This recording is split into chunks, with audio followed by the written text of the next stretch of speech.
کوئی خاتون اگر یہ کہتی ہے کہ جی میں کمزور ہوں، تو کیوں آپ کمزور ہیں؟ کیا میرے اوپر راہیں بند ہو گئی ہیں؟ کیا میرے پاس کوئی آپشنز نہیں ہیں؟ کیا عموماً ایسی جگہوں پہ کہا جاتا ہے کہ ہمارا کوئی سہارا نہیں ہے، ہمارے ماں باپ بہن بھائی ہمیں رکھیں گے نہیں، معاشرہ یہ کہتا ہے کہ تم ایک بے وقوف بیکار عورت ہو، خود سر عورت ہو، اس لیے تم جو ان سے گھر چھوڑ کر آ گئی. یہ ساری وہ باتیں ہیں. اگر ان باتوں کا ڈر ہے تو پھر ہمیں اپنی کمزوری کو برداشت کرنا پڑے گا. لیکن اگر آپ کی ایکسپلائٹیشن ہو رہی ہے اور آپ کو لگ رہا ہے کہ آپ بہت کمزور ہیں اور آپ کا استحصال ہو رہا ہے، تو یا اس استحصال کو برداشت کرنے کی ہمت پیدا کریں، اور یا پھر سوسائٹی کی باتوں، اگر آپ کو لگ رہا ہے کہ نہیں یہ غلط ہے، تو پھر اس غلط کو ٹھیک کرنے کے لیے کچھ قیمت ہے جو آپ کو دینا پڑے گی، کچھ آپشنز ہیں جو آپ کو لینا پڑے گی. When you will come with so many options, yes of course there are so many options available.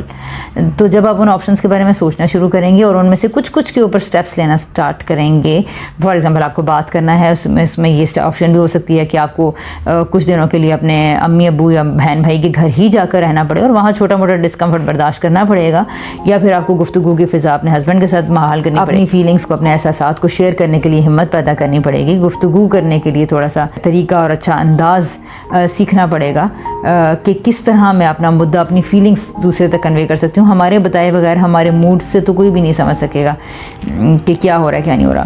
تو یہ چیز ہم نے خود کو خود ہی سے کمزور سمجھ لیا ہے، جبکہ ایسا نہیں ہے. خدا نے ہر انسان کو ارادہ، اختیار، آپشنز دے کر بھیجی اور ہمیں ہر وقت ان کا استعمال کرنا چاہیے.